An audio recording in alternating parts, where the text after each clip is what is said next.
Tuan-tuan dan puan-puan yang saya kasih sekalian, sebagai sebuah pentadbiran yang responsif, pada hari ini sewajarnya kita perlu untuk menanggapi dan menangani apa yang kita panggil sebagai global warming dan juga climate change. Ini pengajaran penting setelah kita ditimpa dengan beberapa musibah yang tandanya bukan baru. Sebelum itu tanah runtuh di sini sana. Sebelum itu berlaku ribut.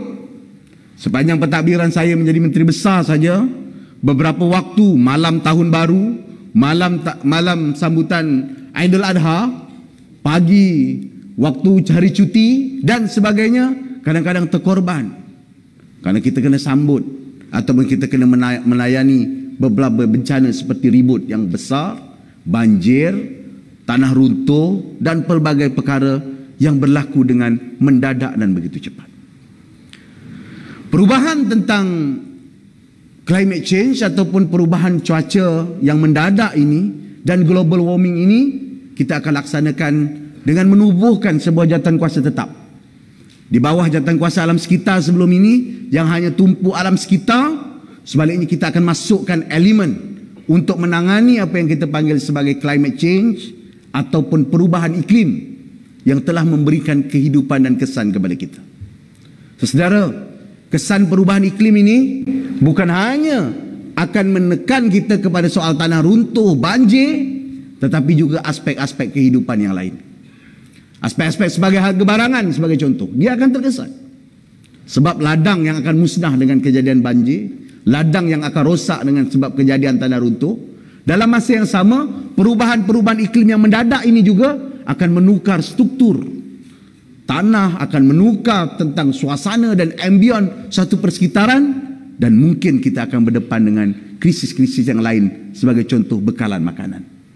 Sebab itu dalam kita Selangor 1.0, sebab itu dalam belanjawan tahun lepas kita menetapkan dan menitik beratkan tentang food security ataupun food perbekalan makanan yang cukup ini untuk kita pastikan survivability kita sebagai manusia dan kehidupan dapat dipertahankan. Bukan hanya kita pertahankan daripada segi emosi, bukan hanya kita mampu bertahan daripada segi mentality, bukan saja kita mampu bertahan dengan kecekalan kita, tapi kita juga kena bersedia dari sudut-sudut fizikal.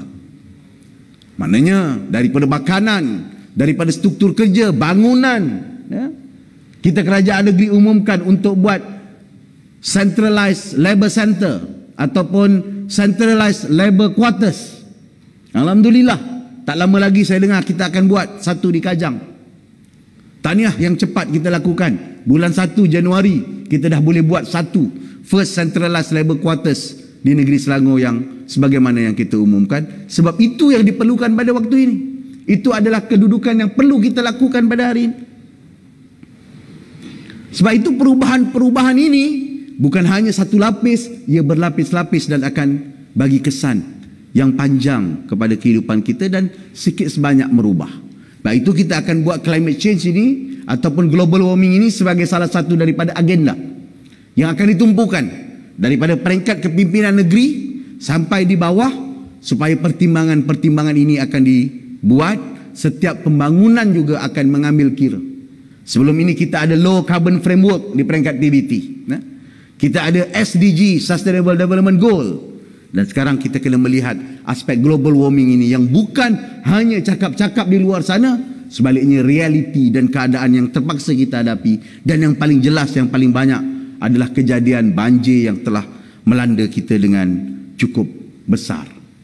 Dan sebab itu kerajaan negeri juga dalam segenap aspek perubahan-perubahan ini, tahun 2022 kita siapkan ataupun kita sediakan apa yang kita panggil sebagai SIAP.